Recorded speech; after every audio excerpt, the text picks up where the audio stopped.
ত্যাগ, আত্মশুদ্ধি আর আল্লাহর প্রতি পূর্ণ আনুগত্যের মহিমায় দেশজুড়ে উদযাপিত হচ্ছে পবিত্র ঈদুল আজহা।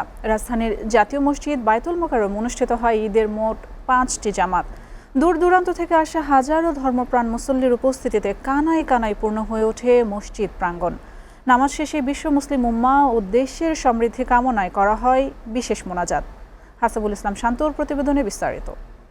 বায়তুল মোকাররম ভোরের আলো ফুটতেই হাজির ঢাকা ও ঢাকার আশপাশের এলাকা থেকে ছুটে আসা হাজারো মানুষ।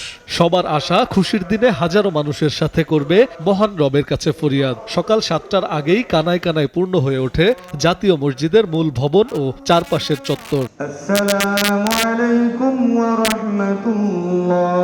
নামাজ শেষে খুতবা আর তারপরেই কাঙ্ক্ষিত সেই মুহূর্ত, দুহাত তুলে মহান রবের দরবারে মোনাজাত। নিজের ও পরিবারের কল্যাণ, দেশের শান্তি এবং বিশ্ব মুসলিম উম্মাহর সুখ সমৃদ্ধি কামনায় আল্লাহর দরবারে প্রার্থনা করেন মুসল্লিরা। খুবই ভালো লাগছে জাতীয় ঈদগাহ মসজিদে নামাজ পড়তে পেরে। তার ঈদুল আজহা আমাদেরকে তাকওয়াবান হতে শেখায়। বায়তুল মোকাররমে এই প্রথম ঈদের নামাজ আদায় করতে আসা আমার। আলহামদুলিল্লাহ খুবই ভালো লাগছে। আর আমার মেয়েকে নিয়ে প্রথম আর কি ঈদের নামাজ বায়তুল মোকাররমে এসে পড়া বাংলাদেশের জাতীয় মসজিদে। মহামারী কিংবা প্রাকৃতিক দুর্যোগের কোনো বাধা না থাকায় এবারও দেশের বিভিন্ন প্রান্ত থেকে আসা লাখো ধর্মপ্রাণ মুসল্লির ঢল নামে এই চত্বরে। আমরা যাতে মানুষের মতো মানুষ হতে পারি, আমরা যাতে আল্লাহর সন্তুষ্টির জন্য যে কোনো গুনাহের কাছ থেকে বিরত থাকতে পারি, এটাই হচ্ছে আমাদের মূল উদ্দেশ্য।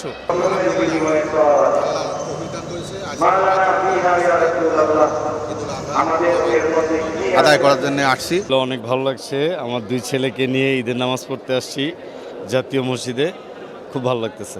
ত্যাগের এই উৎসব শুধু আনন্দের নয়, বরং সামর্থ্যবানদের মাধ্যমে অসহায় ও দরিদ্র মানুষের পাশে দাঁড়ানোরও শিক্ষা দেয়। তাই ঈদের আনন্দ ভাগাভাগি করে নিতে সবাইকে এগিয়ে আসার আহ্বান জানিয়েছেন ধর্মপ্রাণ মুসল্লিরা। ঈদের নামাজ পড়তে এলাম বায়তুল মোকাররম খুলনা থেকে আমি আসি। আজকে অনেক ভালো লাগতেছে, আমরা অনেক দূর থেকে আসছি। জাতির জন্য আমরা দোয়া করছি, আল্লাহ যেন পুরো জাতিকে ভালো রাখে। আল্লাহ রাব্বুল আলামিন আমাদেরকে এই কোরবানির শিক্ষা নিয়ে সঠিকভাবে আল্লাহর জন্য কোরবানি করার তৌফিক দান করুন, আমিন। আসসালামু আলাইকুম ওয়া রাহমাতুল্লাহি। ত্যাগ আর ভ্রাতৃত্বের শিক্ষা নিয়ে উদযাপিত হচ্ছে পবিত্র ঈদুল আজহা। আনন্দ আর মানবিকতার বার্তায় মুখর পুরো দেশ। হাসিবুল ইসলাম শান্ত, SA TV, ঢাকা।